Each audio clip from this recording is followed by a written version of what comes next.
Hi, everybody, and welcome to today's Ask Me Anything series. I'm Tim from Ledger, and today I'm going to be doing my best to answer any question that you have that you drop in the chat.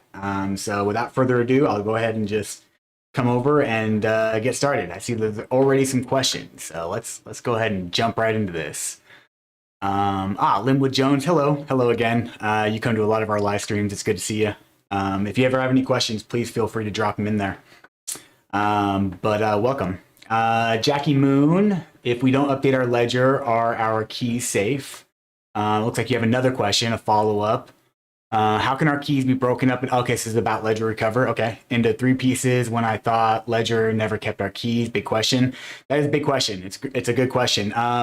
So basically, with the Ledger Recover, think about it like, so Ledger, we still don't have access. Ledger still does not have access. So the entire process actually occurs from right within your device.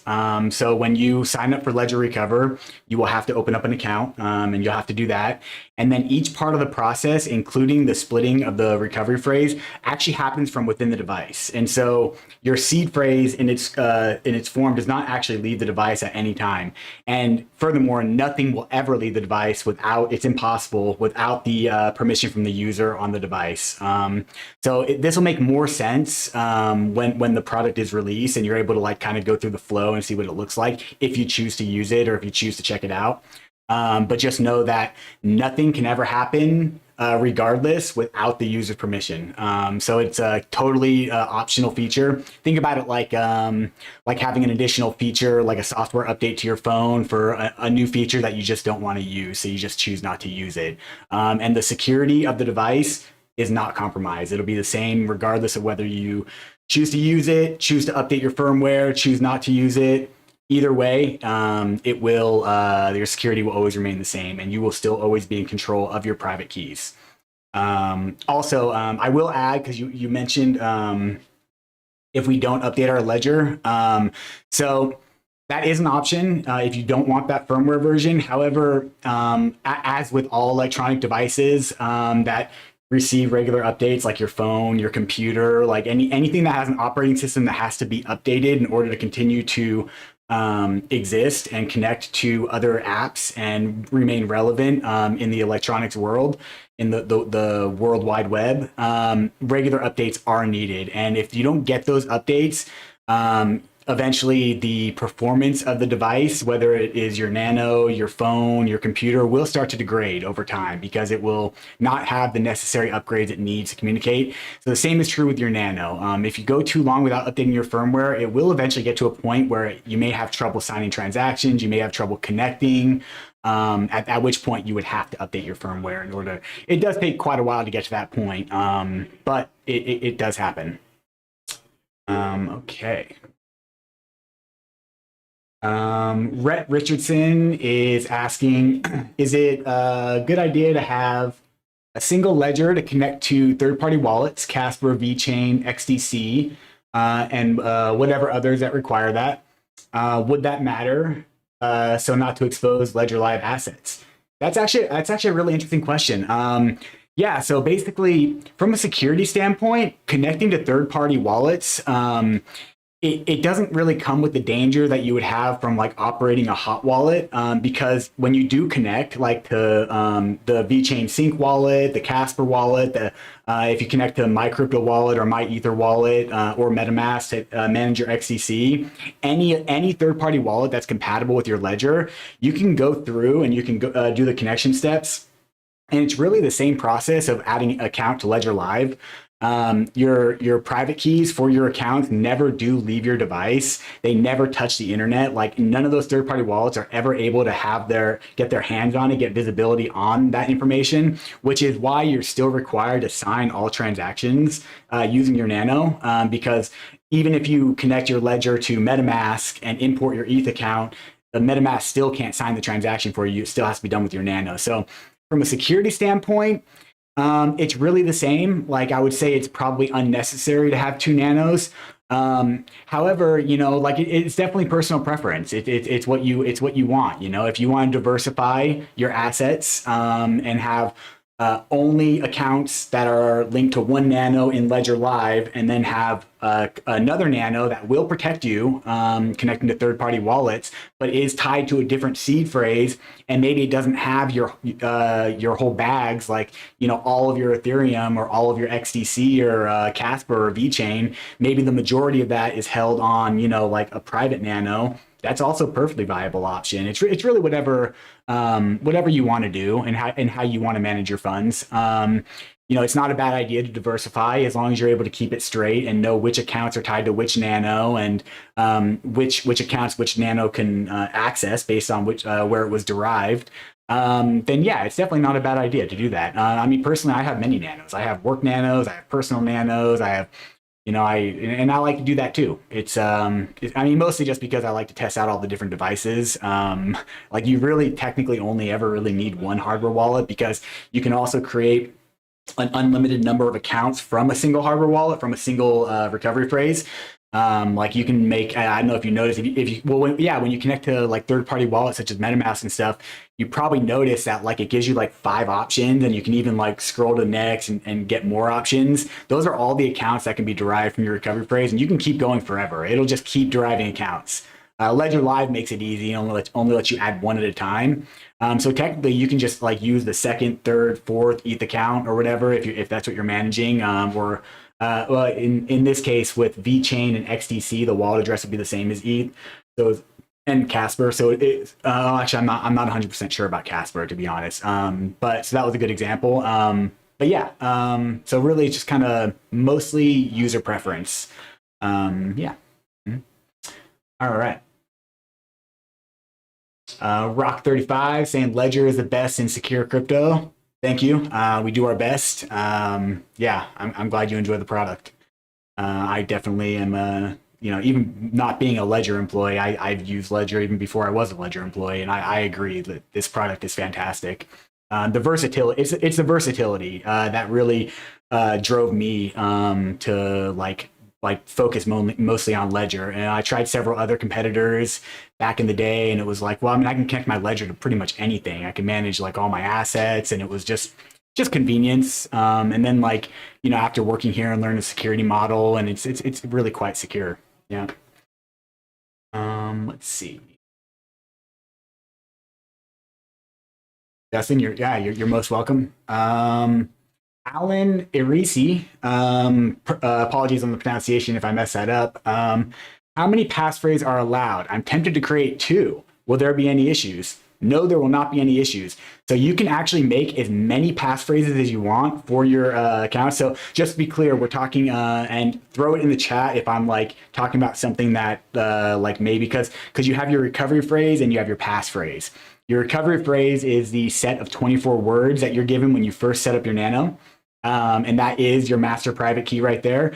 However, the passphrase feature is to add the 25th word, which doesn't actually technically have to even be a single word. It can actually be a phrase itself, up to 120 characters in length. And you can also use special characters. It is case sensitive, so make sure to keep that in mind when setting up a passphrase. If you capitalize any of the letters, those same letters have to be capitalized if you go to reaccess those accounts. Otherwise, you'll create an entirely new set of passphrase accounts.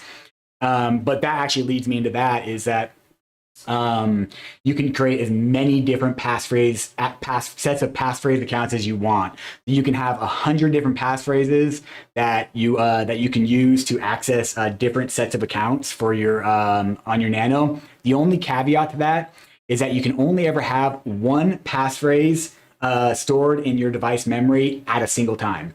So your nano won't let you set up, and you do that by attaching it to its own pin. So when you set up your recovery phrase, you set up your nano for the first time, you got your recovery phrase, you set up your pin for that. So that original pin, the first pin you set up, will unlock those accounts, your main accounts, just your normal recovery phrase accounts.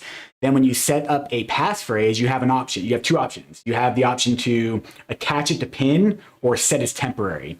Now, if you set it as temporary, then you'll be able to create that. You'll be able to input the passphrase you want to use. It will derive accounts from that passphrase while your device is still powered on and plugged in. But as soon as you power it off, it's going to automatically forget all that. And so if you in that case, you this would be useful if like you wanted to just like quickly access a set of passphrase accounts that you already know about. Like let's say you got your recovery phrase and your passphrase is Apple. I would use something a little bit more secure, but like honestly, like it's as random as anything else. So, you know, just like whatever is best for you. But let's just say Apple is your passphrase, then you could you can do set as temporary, and then you can go in and enter in Apple, access your accounts, make your transactions, unplug your Nano, and then there's no trace of those accounts anywhere on your Nano, on your computer. If you delete them from Ledger Live, like it's really quite versatile. And then the second option is to attach to PIN.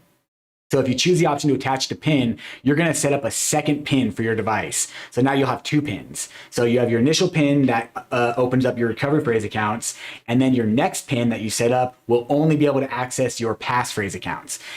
This way that you have two different methods of signing into your ledger. Do you want to access your main accounts or your passphrase accounts? Now you can only have one of those at a time, like I mentioned. And so if you did have multiple passphrase, you would have to reset up your Nano each time you want to access the other set of passphrase accounts. So let's say your second passphrase is banana. You can, and you currently have Apple saved in your Nano attached to a PIN. You can just go through the passphrase, the same exact steps, and restart it, and use banana, and then attach to PIN, and then now your Nano can log into those accounts. And then you can switch back to Apple if you want to, vice versa. And you can do that for as many different passphrases as you would like. But be careful, because it can get pretty confusing pretty quick if you don't keep it straight. So make sure you have a really good ledger that you keep offline, you know, to like track everything that you're doing. All right, let's see. Ral, you don't want to do the upgrade? Yeah, I understand.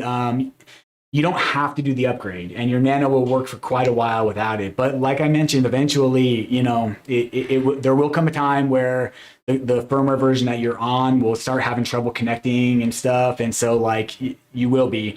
But like I mentioned, if you don't like by default, Ledger Recover will not be activated. And it cannot be activated without the user physically approving that feature to be activated. And so if you don't want to use it, then you can just like not sign up for it, and your device nothing will change. From your standpoint with your device, nothing will change. Yeah, that's kind of the best information I can give to you right now on that. But yeah, I do understand where you're coming from. Okay, let's see. GTube 1999, but you said that you needed to wait to make sure that it was just staked. And a new token. I am looking to do the same, not get a new token. As I am a US citizen and trying to avoid a taxable event. I think I remember from a previous live chat helping you out, but I'm drawing a blank. Can you see? Oh, there it is. It's right underneath it. Okay. Continue on, Tim. Keep reading. All right. Any update as to whether or not staking Matic through Polygon staking site just says yes. Oh man, I'm so glad that you're here. I'm so glad that you came back. Yeah, I figured it out. Check this out. Let me grab my Nano real quick. Okay. Oh, I don't need that cable. I already got a cable. All right, I'm gonna switch to this guy. Okay, cool. You can still see me. I added that second view in. I think it looks a little bit nicer. Okay. Put in my pin real quick for my Nano. Okay, so we want to find the Ethereum app right here. Okay, and let's go and open up yeah, so check it out. So here's my account in Ledger Live. Here's my ETH account. You can see here's my Matic that I have. I staked, I believe I staked 10 Matic through the Matic staking site, and it has gone from my account, deducted. But there's no token here, so it didn't. It's not liquid staking. Confirmed. It is straight staking on the Polygon network. So let's go here. Go staking.polygon.technology. It's probably already still connected to my. Oh no, it's not. Okay, so we'll use MetaMask. Oh, there it is. Okay, cool. Let's go to my account. Yeah, it's kind of embarrassing, but the issue before, all I had to do was refresh the page. One of my coworkers, I'm like, hey man, I staked some Matic and it's not showing up. And he's like, did you refresh your browser? And it's like, no, I didn't. And sure enough, here it is. So you can see in Ledger Live, it's not going to show up because Polygon staking doesn't really show up in Ledger Live. It's not supported on the Polygon network. Actually, technically on the ETH network. But yeah, connecting to the Polygon staking.polygon technology, you can see that I do have 10 Matic staked. I have one delegator. I have not earned any rewards, probably because I don't have very much Matic. But yeah, so yeah, and then you can kind of manage it here. Yep, so I can unbond it, I can move it to another stake, I can withdraw rewards if I had some, I can stake more Matic. So this is how you would manage it. And let me see. Yeah, no. So yeah, it does not give a new token. But you will earn Matic, assuming you stake a reasonable amount. I assume that I haven't gotten any rewards yet because I'm really not staking that much Matic. And maybe it's like an amount so small that it's just not registering here. But since I'm not a tax expert, and I'm definitely not here to give any kind of financial advice or tax advice or anything like that. I'm just kind of here to show you cool tech things with your crypto. But I do believe that staking, since you are earning rewards, could potentially be a taxable event. Don't quote me on that, please. But definitely look into it and see and do your own research and see what you can find out about that. But to answer your question, I can definitely confirm no token is issued in exchange for staking Matic through this website. All right, cool. Yeah, I'm glad you came back. Cool. All right. Raul, yes, you can opt out. Yes. And by opting out, you can just choose not to use the program. It actually requires, so I went through the beta for it. It actually requires the user to like authorize every step of the process. Like nothing can happen without you like, okay, yeah, do that. Okay, yeah, do that. Okay, yeah, let's do this. Let's sign up for this. Like you even have to like verify your personal information and everything. It's really like I don't have like it'll be more clear once the feature is out and users are able to kind of like experience it themselves and look through it, and more information will become available in the future on this in the near future, the very near future. But yeah, you can definitely opt out. You do not have to use this program, not at all. Yep. Oh, just jumped on me. Payer Ablo is asking, sorry about the pronunciation if I messed that up. When are we going to get stacks?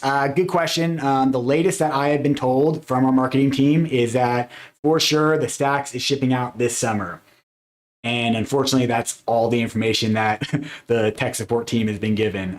So I don't know an exact date, but I do know that we've been assured like, yes, the stacks on track to ship this summer. So and once oh, you know what? My light's not on. How's that? Is that better? Okay, cool. Yeah, that's way better. Okay, yeah. So once a firm date is hammered down by our marketing team, we're gonna send it out over Twitter, and we're gonna announce the exact date. So stay tuned. Follow us on Twitter, and we'll get more exact information for you as the date comes closer. Okay. All right, Tyrese SLK. Hello, do we have a video where we see the last update 2.2.1 firmware, which we can see the process without using the Ledger Recover? So that's not available yet. I believe there may be, I don't think there's actually any videos out yet that show the process, but this, and we're not going to be able to do that until it is officially released.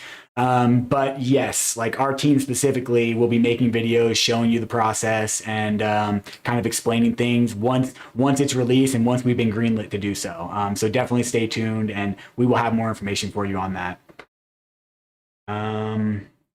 Okay.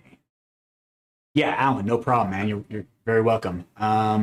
Okay, peace. When are we receiving our Ledger stacks? Okay, I know it's yeah. So like I don't want to get too far out of my lane, but I can say like with the release of any new product, like it's like, we have to make sure things are perfect. It's a first of its kind device, and so like yeah, there have been some delays, but that's just to make sure that we ensure that our customers get a top-notch device. Like the testing that these things are going through is highly rigorous, and so we're just working out all the kinks and we're getting it ready. That way that there's no surprises, no issues when the Stax does release. But again, this summer, we've been assured that this summer it is going to be shipping out. I hope to soon have a more exact date for you guys on that. 'Cause I know that, I mean, I'm also eagerly awaiting my own Stax. I have a pre-order as well. So I totally understand. Here we go. Collie Swerve. I think I got that. Man, can't use my Ledger Nano X on my MacBook anymore because I want to like update at some point and never could get back to the home screen to do anything. Interesting. Okay. So I don't know if you're still here and you can drop some more info in the comments. Because this is like whenever this would be referred to as like a USB connection issue, most likely. Like if you're like having trouble connecting to your computer. And you mentioned that you need to update it. So it could be the case that like you're having trouble establishing that connection because it needs to be updated. And that can be a pretty tricky situation. In most cases, like, it can usually be worked out. You did mention you have a Nano X. So technically the Nano X can be updated from any firmware version. But in practice, sometimes we see that depending on the specific setup of the user, sometimes that's not always possible. Sometimes, sometimes it's really hard to just, say what the issue is. So I guess if you're still here, I'm gonna ask you a couple questions and then drop the info in the chat. What version of Mac OS are you on? Let me show you this real quick. Let me open up a new tab here. Let's go to Ledger Live System Requirements. Open up this Help Center article right here.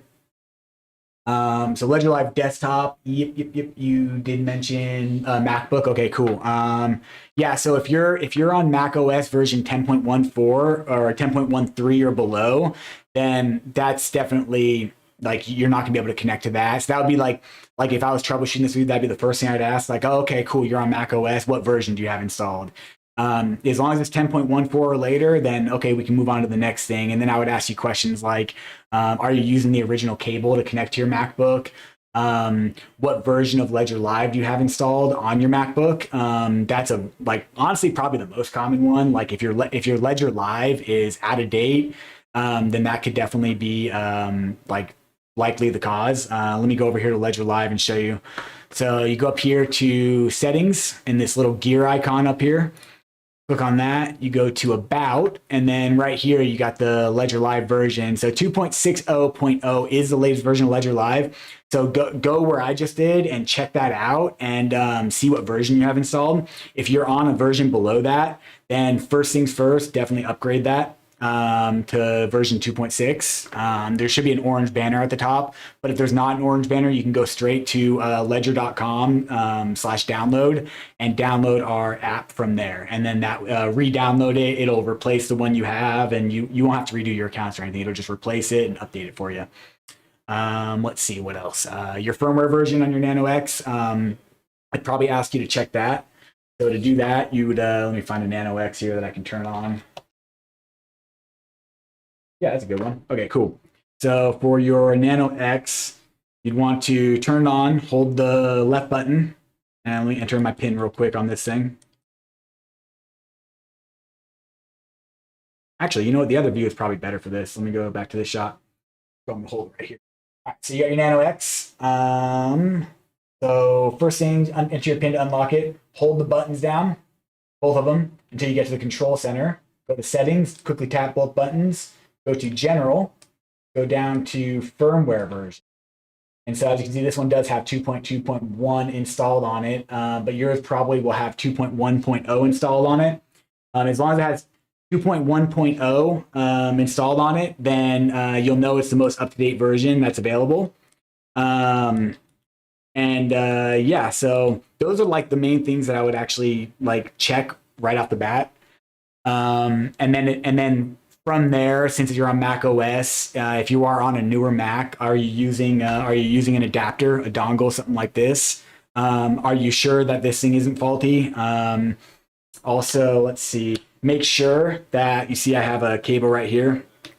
Make sure that this may seem kind of dumb, and I'm sorry, but it catches people sometimes. It's pretty common. It's not that crazy, but like make sure this end is connected to the computer and this end to your nano of the cable, because if you have, for instance, your USB-C cable hooked up to your computer and you're trying to connect your nano to this side, won't work. I doubt that's the issue, because you're saying that you just can't connect. So I assume you've connected in the past, and that would have never worked. But worth mentioning. Also, the cable itself.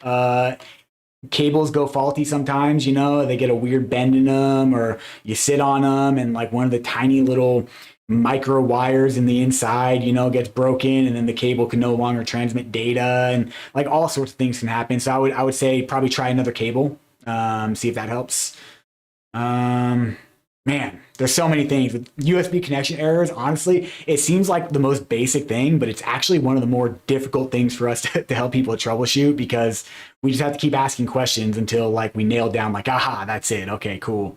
And sometimes, a nano just, goes faulty. Like maybe like a little bit of liquid intrusion got into it, or maybe it was dropped and the port doesn't work so good anymore, or maybe it was just used a whole bunch of times and now there's something it's just faulty, like hardware breaks sometimes. And if that's the case and it's within warranty, then we will definitely replace it for you. So I'd say for Kali Swerve, these answers are best done through a support ticket, not trying to like push you out of the chat or anything, push you out of the live stream or anything. But so we would need to definitely do ask all those questions, figure out all that information, and if everything checks out and you're still within warranty, then we'll just give you a replacement. So support ticket is the best way to go for that, for USB connection issues. All right. Cool. That was a mouthful. Yeah, as you can see, USB connection issues are kind of a pain, but we're all getting pretty good at it. So yeah, we're happy to help. Raul, not comfortable. Sounds like Ledger. I mean, I never said that. I do apologize if you got that impression from me. But to be clear, to reiterate, you do not have to opt in. Simply by not using it, you are opting out. The only way to opt in to this feature is to physically authorize it on your device. You also have to create an account to do it. You'll have to create a whole profile. It's a process. So without doing that, it won't be possible. So I do apologize if I made you feel uncomfortable with my answer, but that's really the best I can do at this time. But if you have any more specific questions about it, I'll do my best to answer. Or I can point you to some really good articles that we've released that answer a lot of these questions. In fact, in my last one, I linked the tweet from our CTO, Charles Guillemet. And I mean, the guy is a technical expert. He's awesome. Like his knowledge is like above my own. And he put out this tweet that really explains in detail how hardware wallets work, how hardware wallet security works, and also how Ledger Recover is going to work, and what to expect. It's a 29 thread tweet. It's pretty long. So, I mean, I can link that for you again. In fact, I'll just go ahead and find it real quick. I linked it in the last one, but I don't know if you were here or not, but this is worth checking out. Let's see. Okay, we're on Charles's page. Find his tweet. Every day it gets harder to find it as I have to scroll further and further down. I should just like save. Actually, I have a link to it somewhere. Oh, here's actually a good one too. No, we'll not do that yet.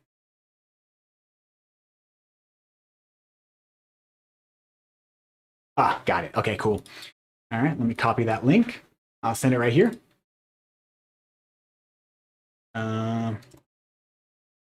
Charles's tweet. Yeah, check this out. I hope that helps a little bit, shines a little bit more light on kind of what's going on behind the scenes in your hardware wallet, and why Ledger Recover really is safe. I hope it helps. Let's see. Okay. Rob T, any idea when Volt version 3 will be added to Ledger so we can view price and token amount owned? Thanks. Let's check that out. Let's check that out. Get out of that. We don't need that anymore. Okay. So let's first go to trusty CoinGecko. Let's find Volt. So is it Volt Inu? It's probably Volt Inu. I'm gonna go with that. But drop if it's not, if it's a different one, then drop it in the comments, and we can deep dive that one. But let's see this. Oh yeah, it's probably this one. Volt Inu has migrated from their old contract to a new one. Awesome. So it looks like CoinGecko is updated with that. So I'm gonna go ahead and copy that. This is the contract address right here for Volt Inu. I'm going to open this up, go here, updated supported assets. So this is actually public right here. This is actually everything that is supported in Ledger Live. And it's kind of tricky to like look at. It's quite a bit. You see, here's all the Binance Smart Chain tokens that are supported, quite a lot of those. Cardano tokens right here that are supported. Not more and more Cardano tokens all the time. Ethereum is the vast majority, obviously. So yes, I'm going to go here. I'm going to hit Command F because I'm on Mac OS. On Windows, you would hit Control F. Then I'm going to do Command V to paste that in there. And yeah, I can see it's not supported. It's definitely the new contract address is not supported. So I was able to confirm that. And just to be safe, I'm going to go Volt Inu. And it looks like that looks familiar. Oh, no, it's different. Okay. Yeah, so I guess this would be V2 or V1, V2 right here of the different Volt contract addresses. So it's not supported on Binance Smart Chain either, which is yeah, so it looks like we only support V2, so it hasn't been updated yet. Okay, cool. And that's going to be the same across all chains. Okay, cool. So let me go ahead and submit a request to get that added in, get that updated. And here we go. Token request. So I'm going to need the Etherscan link, and I'm going to need the website for Volt Inu to do this. All right, well, that's doing that. So let's go ahead and get started. This is Volt Inu. Okay. New ERC20. Oh, wait, here we go. Modify an already supported ERC20 because we want to update the contract address. Okay, so let's do, here's the Etherscan. We're going to need that. I'm going to go ahead and put that in there. And then the contract address, which is also from Etherscan. We're going to go here. I'm going to copy it here. And that, oh, actually, he's just asking me for the ETH. That's fine. I'll do that twice. Okay. What is the website of the project token? We got that right here. Although it's, oh, yeah, I am human. I promise. All right. Okay, great. Actually, I probably didn't need to wait for it to finish. There we go. I'll just copy that. Go here. All right.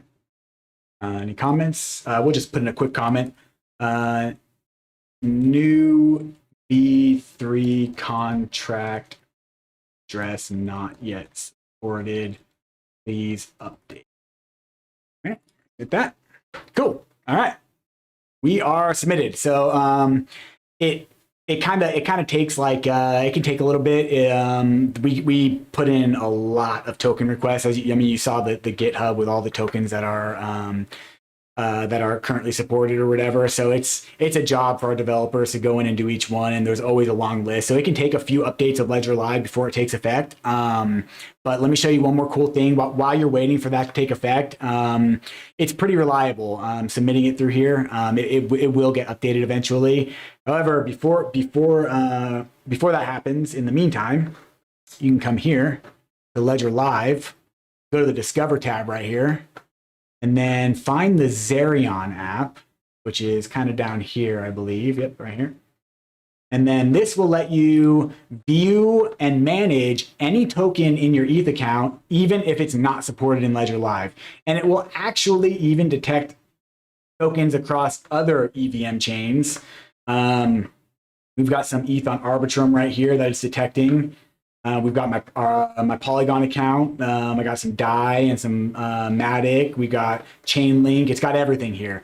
So you would be able to scroll down right here, as long as you have the correct account right here, and you can change your account if you have multiple ETH accounts in Ledger Live to the right one that holds your Volt Inu, and it'll show up right here under your assets. And then if you want to send them, you can go to the send button. You can find the asset you want to send right here. It'll be in this list. Enter the address and you'll be able to sign it from your ledger just like you would sending from your accounts tab. The Zerion app is sweet. So definitely check that out until we're waiting for this for that contract address to get updated. I hope that's help. Let's see. All right. Jackie Moon is asking, let's see.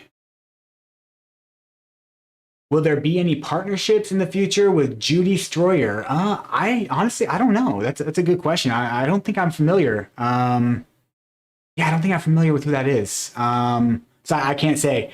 And honestly, I don't really have a lot of visibility into like future partnerships and stuff. That's definitely like all the marketing team. That's their bread and butter, is establishing that. So I would say maybe tweet at us and ask from the Ledger main Ledger channel, but I'm not really too sure, to be honest.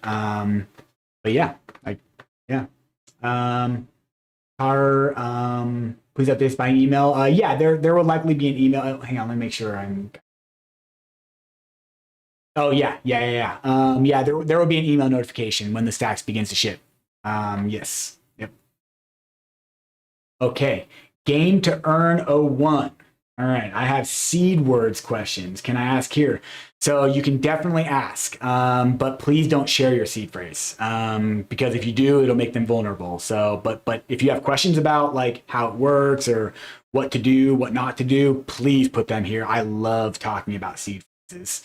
It's the most important part of your entire self-custody journey, is managing, and the security, managing your own security of your seed phrase is very much on the user with cold storage. So please do, and I'm be happy to help. Tyrese, no worries. Yep, happy to help. Jackie Moon, let's see, and is Ledger Recover available? It's not yet, but it will be. But not yet. But yes, that will come.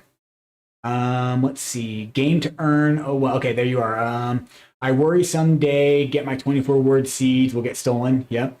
So I arrange 2 words before writing. For example, 5th and 8th word is swapped. My partner know which words I rearrange.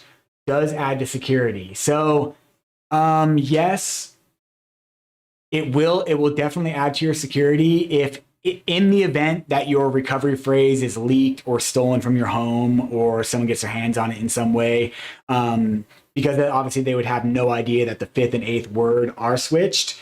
And so since those words are switched, they would not be able to access your account unless they happen to be like, oh, I have a feeling the 5th and 8th word are switched here, like, which is honestly not possible, like not going to happen. So on one hand, it does add to your security, but on the other hand, be really careful whenever you alter the information with your seed phrase, because let's say this is just knowledge that exists in your head and it's not written down anywhere for security purposes, and only you and your significant other know this. And then if anything, like God forbid, if anything were to happen to you and your significant other, your funds would not be accessible by anybody who didn't also know that secret. And also, like if you were to like in the future, let's say like 20 years from now, you've been hodling this whole time and you go to access your account and you need your recovery phrase, and then it suddenly occurs to you that you remember that you switched some words, but you can't remember which words you switched. That could be a really difficult situation and you could be permanently locked out of your fund. So I would say yes, it could add to your security, but make sure you have a really good system in place to be able to like retrieve the correct information in whatever event may occur and for whatever scenario may occur. So yeah, that would probably be my response to that. That's yeah. Yeah, I hope that's helpful. But if you have any follow-up questions, please drop them in the chat, and we can definitely go deeper into this. Okay. Taiju, sorry, I'm not very good with names, but I hope I got that. Any potential risk of using the same passphrase across different Hardware Wallet brands but using different 24-word seed? Yeah, no risk at all. So basically, your passphrase is a extension of the seed. So if you were to change your 24-word recovery phrase and then set it up with the same exact passphrase, it's still going to create entirely different accounts. The only way to access passphrase accounts is with that original 24 words, as well as the exact passphrase that was used. And it doesn't matter what hardware wallet you're using. It doesn't matter. They as long as they all use the BIP39 standard, which is like your 24-word recovery phrase, which they all do, then it will be compatible with anything. You'll be able to enter in your words into any other hardware wallet and access your passphrase accounts, maybe with a little bit of effort, additional effort, depending on what derivation path was used to derive those accounts. But that's a whole other rabbit hole that we don't really need to get into. For all intents and purposes, to answer your question, let me make sure I have the question correct. No, there is no potential risk of doing that. The only potential risk would be you yourself getting locked out of your accounts if you were to change the recovery phrase and then add a passphrase and then forget your original recovery phrase and not be able to import that back in. That would really be the only risk, is like creating a confusing situation for you to have to like troubleshoot your way through. Because when it comes to recovery phrases, passphrases, there's really nobody that can help you with that. Like other than like you reach out to Ledger support, we give you advice, we give you knowledge, but we're never going to ask you for your recovery phrase. We can't actually troubleshoot the issue for you. Nobody can. And if anyone never tries to, by the way, please be very careful, because first off, if anyone ever asks you for your recovery phrase for any reason, they are 100% trying to scam you. I'm just going to slip that in there. Never give away your recovery phrase. And so it kind of plays into what I'm saying, because it really, it kind of hammers home that like the security of your recovery phrase is very much on the user.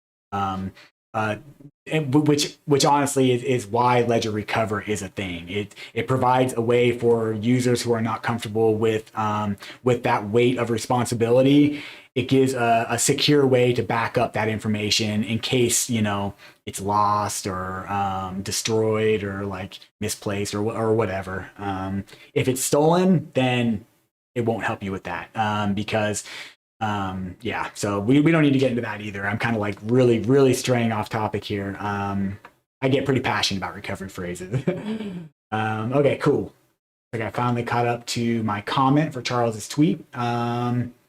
All right, Mr. Frank. I transferred assets off 5 Ledger devices and got rid of them. I will never trust Ledger again for any reason. Okay, great. That's your choice. Next question. Alejandro P. Hi, do you know when I will receive my new ledger I ordered before March, I guess? Yeah, if you're talking about the stacks, it was delayed from the initial April release date, and it's going to be this summer. Sorry, I don't have an exact date, but we were assured that it was going to be shipping out this summer, and you'll get notification when they begin shipping. But if it's not for the stacks, if it's for one of the nanos that is already out, let me know in the comments, because that's not right. Like, you should have received it by now if it was if it was a Nano S Plus or a Nano X. And I can definitely help you with that. I can get it sent right out to you right away. Let's see. Jay Ashnor, if Ledger decided to postpone the release of Recovery, why is it necessary to update to firmware 2.2.1 on Ledger Live? If it does not update, is it possible to perform some operations? Yeah, definitely. So the previous version to that, 2.1.0, you'll be able to do like you'll be able to use your ledger with full functionality for a long time on that firmware. So you don't really have to worry about, like, in the mid to near future, you don't really have to worry about like not being able to use your ledger in that case. And honestly, like, even if that were to happen, like you still have that firmware for years and years, like 2-3 years, and then eventually that firmware is no longer, like, it's pretty glitchy at that point, and you're not able to sign transactions. You would be able to import your recovery phrase somewhere else and access your funds that way if you absolutely had to. So really, there's no real danger of like losing your crypto or anything. Let's see. Yes, MG. Yeah, so MG is saying many are getting crypto stolen, believing it is you. Yes. This is like probably the hardest part of our jobs. Having to deal with this. I mean, if you've been on Twitter, like, you know that, like, the scam bots on Twitter, not just for Ledger, but just in general, there's an endless swarm of these bots, these scam bots that try to get users to, oh, I'm sorry that you're having this issue. Please fill out this Google Form sheet and input your recovery phrase. Or, I'm sorry you're having this issue. Please DM this person and they'll fix it for you. Those are all scams. Anytime, like, you're being contacted by anybody and asking for information, like they're trying to scam you. So yeah, and we do understand that, and we try our best to combat it. We report as many accounts. We actually have a whole team dedicated to that just like reports bot accounts and scammer accounts to Twitter to try to get them removed. But we don't own Twitter, so we really don't have much control over that other than to rely on them to do it for us. The same thing with the fake websites that have fake versions of Ledger Live, where you install the fake version of Ledger Live and it asks you for the recovery phrase. And this is a really insidious attack because, like, it looks exactly like the official version of Ledger Live, but then you'll get an error message and it'll be like, oh, something went wrong. Please enter in your recovery phrase to regain access to your accounts. And it's like, oh, okay, it's Ledger Live, like, the Nano already has the recovery phrase, like, why not? But no, Ledger Live should never ask you for your recovery phrase. If that happens, 100% a scam, not the official application. And again, our team, we find these websites, we report them, they get taken down, new ones pop back up. It's like, it's an endless game of whack-a-mole, and we do our best, but, like, I think it's just the world we live in. If there is an opportunity for, to make money to scam, then that is going to be, it's going to be exploited no matter what anybody does. It still happens. It's not just specific to crypto. It happens in the real world too. I mean, how many scam phone calls do you receive from, like, fake telemarketers? Like, how many scam emails do you receive in your spam folder? When was the last time you checked your spam folder? It's like, it's crazy. And unfortunately, in crypto, there are not a lot of processes in place to deal with that yet. It's a very new space. And so right now, scammers are preying on people. And it's my hope that things will get better in the future. I'm almost certain that they will. But for now, you have to remain very vigilant whenever you're operating in the crypto space, because people want to steal your crypto and there's no one there to hold those people accountable. So yeah, so be very careful. All right. Frank is also saying the fact that firmware is capable of leaking seeds, not true. Defeating the entire purpose of the device makes it an obsolete no-go, not a chance. Listen, Frank, if you don't want to use our product, if you don't want to use Ledger Recover, please, you are free to go and do and use whatever you would like to use. But please do so with accurate knowledge. this firmware that is going to be released for Ledger Recover does not have the ability to maliciously leak recovery phrases. It does not have it. It's just not how it works. Please check out that tweet that I sent. It'll provide a lot more good information. It has to be opted in by the user. Otherwise, it cannot happen. Okay. XRP is boss. Do you know when the XDC network blockchain will be available so we don't have to use the Ethereum blockchain? So it's kind of tricky. I don't know what. I'm not really sure. I know there's a lot of challenges with XDC going on right now, getting it like fully integrated into Ledger Live. It's something to do with the nature of that blockchain, and I would honestly need one of our developers to like come on and like give a more in-depth answer on like what where the issue is and what's actually going on. But I know that there's a lot of challenges. However, when you do access the your XDC, so you can do it through. So if you access it through, man, it's so complicated. All right, let me give you a little spiel on XDC real quick. Okay, so XDC is an EVM chain. So so it looks very much like an ETH address, your XDC address, except it has the XDC instead of the 0x in the beginning. So you can access it on the Ethereum chain, but it is its own blockchain. And so when you access your XDC through like My Crypto Wallet and you choose the XDC network and you go through that whole complicated process of connecting your ledger and doing all that, you are actually accessing XDC on the XDC network. It's just through the Ethereum wallet because it has the ability to do that. So yeah, so it's a little complicated. It's a little confusing. But let's see.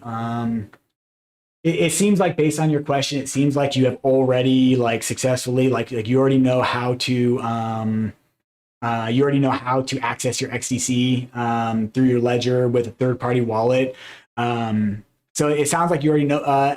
And so to answer like your question on when it's going to be available in Ledger Live. I don't know. I'm not sure. I'm not sure when that's going to be. Hopefully soon, though, to help our XDC users.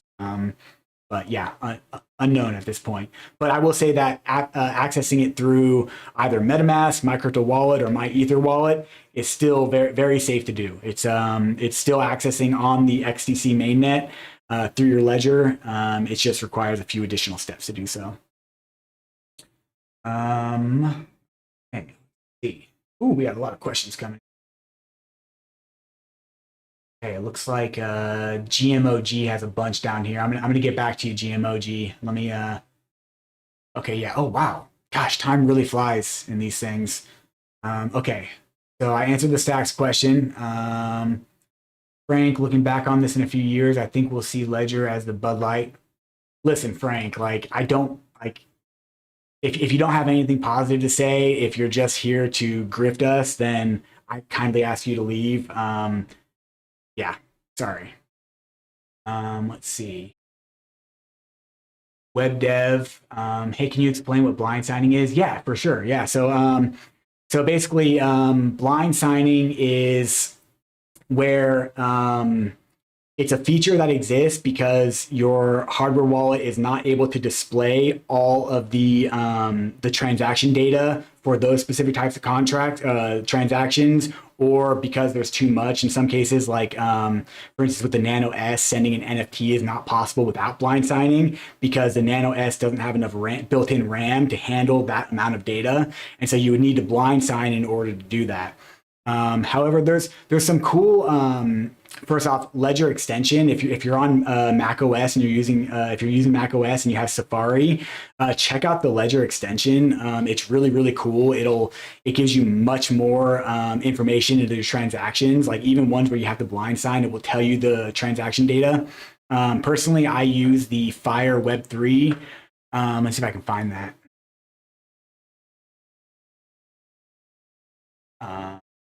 Chrome extension.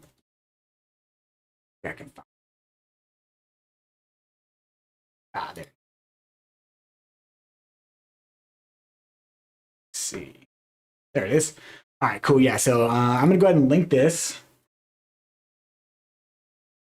Fire Chrome extension.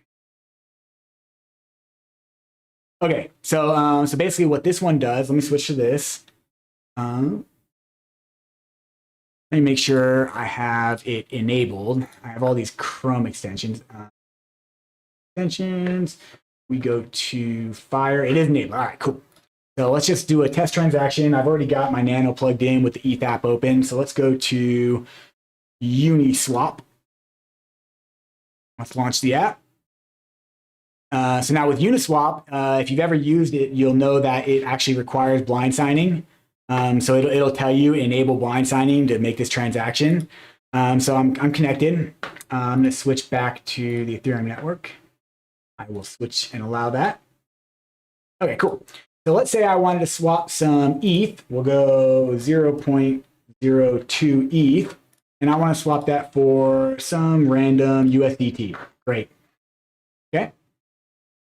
Fetch the best price for us. Okay, cool. So I hit swap. I confirm the swap. It's going to send it to MetaMask, but check it out. Fire also pops up. So MetaMask, it's blind signing.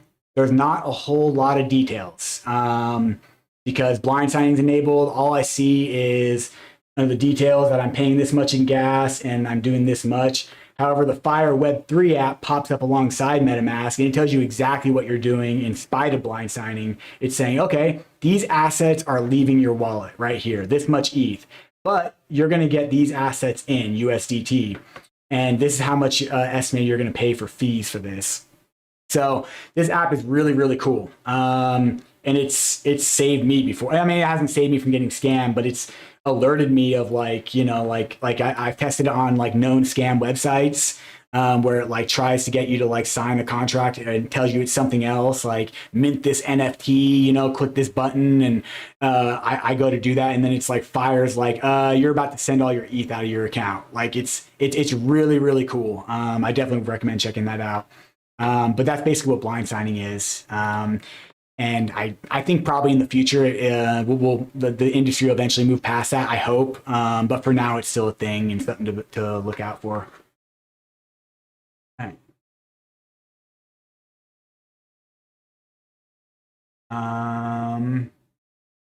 Frank, yes. If it's within 14 days, it's still the same. It's still the same policy. If you purchase it within 14 days, then we will honor a refund. But if it's outside of the 14 days, then no. If you bought it through a third-party reseller such as Amazon, they may have a different return policy, and I definitely recommend looking into that. I'm not trying to be rude up here, and I apologize if I'm coming off that way, but yeah, that's it's really the best I can do, the best information I can give to you. Rob, you're very welcome. Yep. Okay. Almost to you, GMO, and we're almost out of time, but like I saw that you dropped a whole bunch here. Oh my God, there's so many questions coming in. Oh, sorry guys. All right, I'm gonna try to power through some of these. Okay. Tyrese, hello, please, another question. If I update firmware without the ledger recover, no, you don't need a KYC. No, you only need, and it's not even KYC, it's just identity verification. It's not the same thing. It's not like you're signing up for an exchange account. It's totally different. It'll require different kind of information from you, and it's really just it's identity verification. Key difference, not KYC. But again, like none of that will happen at all unless you choose to use the service. If you don't choose to use the service, nothing will be required from you at all. It'll be business as usual, just like any other day. Okay, GMOG. I lost my crypto 2 days ago after deciding to transfer from Binance US to Ledger Live. I'm very sorry to hear that. I have some assets in Ledger Nano. Oh, here we go. Let me see. Okay, so you just said the same thing. Yeah, I'm really sorry to hear that. For that, please reach out to us at our support channel. Go to support.ledger.com. I don't want to blast all your personal information here in a live stream on YouTube. But if you reach out to us at support.ledger.com, then we can get you connected to one of our senior agents that has a lot of experience with this. I will be very upfront with you. If the funds are already out of your accounts and transferred to other accounts that you do not have control of, nobody's going to be able to help you get those funds back.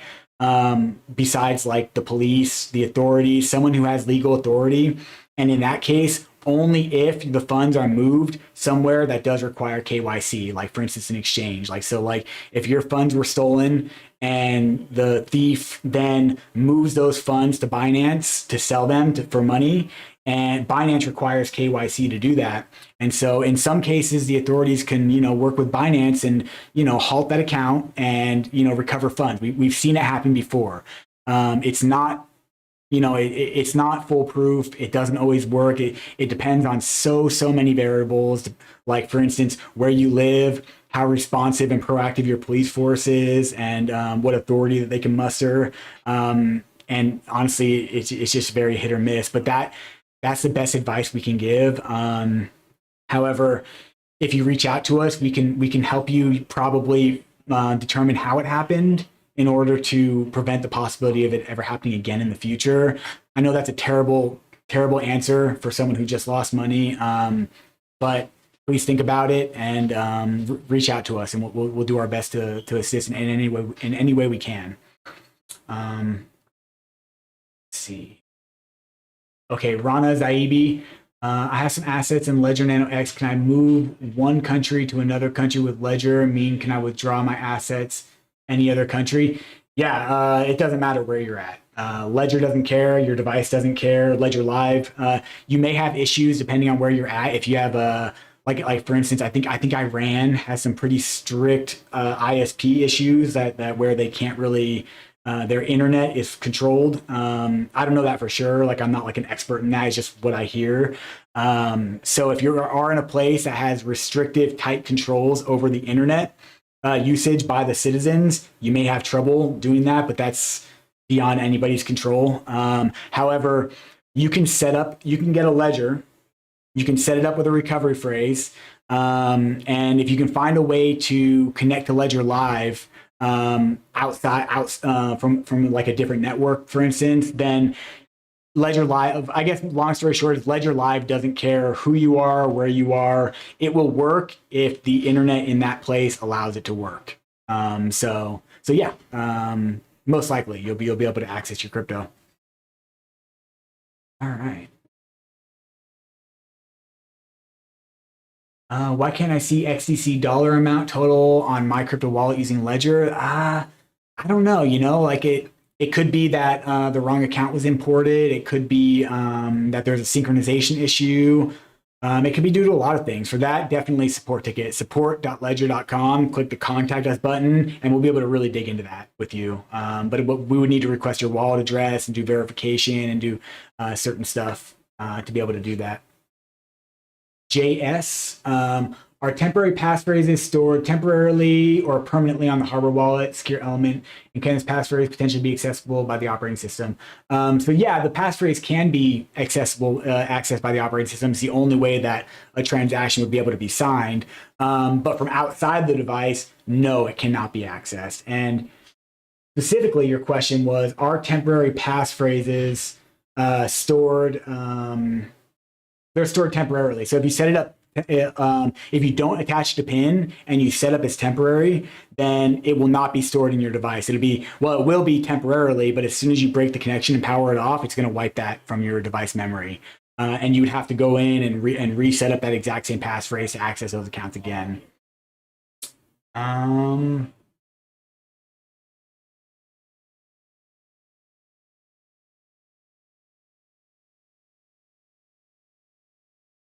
Okay.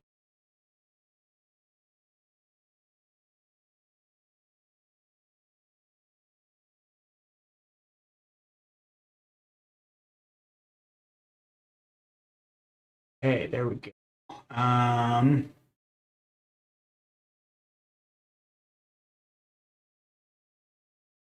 So which laptop brand or model is best for security? Please give your preference, or which one will you use if you were to buy a new laptop?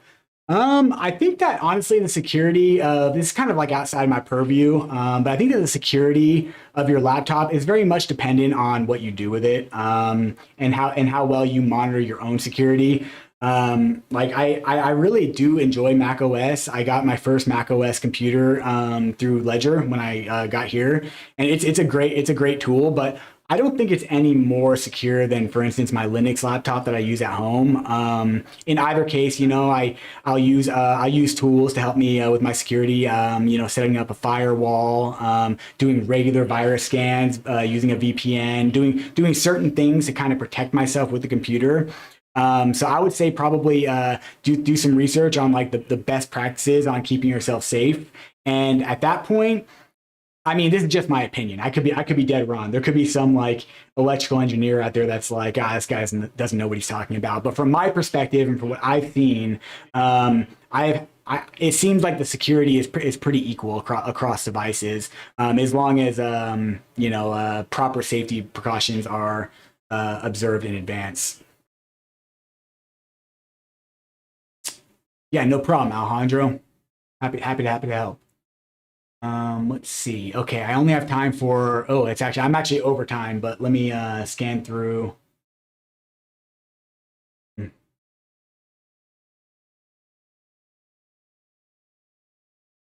No, no, Jay, it won't be automatically enabled. You have to opt in. Um,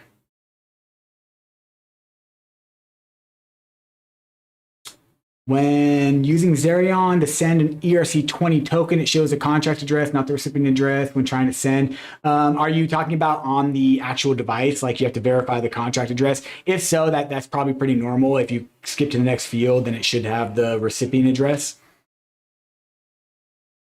Let's see. So is it 1000% safe to update Ledger and install Exchange applications? Because I heard rumors that there is a small chance of losing funds for doing it. It gets some kind of vulnerability. No, no. If there was any vulnerability, then it never would have made it to Ledger Live. Yeah, the Exchange applications are perfectly safe to use. Yep. Okay, Gus. Yep. Actually, just to kind of address that, we did announce a open source roadmap. So most of our firmware and Ledger Recover is scheduled to go open source so that developers in the community can audit it publicly. I don't have a lot of information on that, and I don't know when that's going to happen. But again, Charles Guillemet, he tweeted out about it, about our open source roadmap. So check that out. Jeremy just got my first ledger and was amazed how friendly user the setup was, along with Racine. Awesome. Yeah, glad to hear that. Cool. Yeah, I find the experience to be pretty good myself. It's definitely a pretty clean wallet, like any wallet. So Ledger Live is your crypto is not actually in Ledger Live. Ledger Live has to use your public wallet address to pull in all of your account data from the blockchain. And since Ledger Live does support so many different blockchains, so many different cryptos, the more accounts you have, like the more it has to go through the synchronization process of pulling in your account data to display it for you. It's it can get a little glitchy just like any other wallet, but overall, I think it's definitely a fantastic product, and it works quite well. I think I got to the end of the questions. And since I'm over time, I'm going to use this as an opportunity to make a clean break. So we'll be back. Our team will be back. I can't guarantee it's going to be me. It may be another member of my team doing the live onboarding this Friday. However, if it is the other member of our team doing the live stream, then I will be in the comments modding. Being a moderator. So if you have more questions, please feel free to come back on Friday at 10 a.m. Pacific Standard Time, and I'll answer your questions in the comments. Or you can, if you're a newer user and you would like to watch the device setup from start to finish with one of our experienced technicians, please come and do so, and bring your popcorn. All right. All right, last question. I'm going to answer this, and I'm gonna deuce out. All right. Game to earn. Yeah, you can do that. Yeah. Yeah. You can update your firmware and then you can choose not to use it. And then it will just lay dormant and it will never be used. It cannot be activated without your permission. Okay, cool. Thanks, everybody. I hope you're all having a fantastic week. And I hope the rest of your week goes even better. And I'll see you next time. Bye, everybody.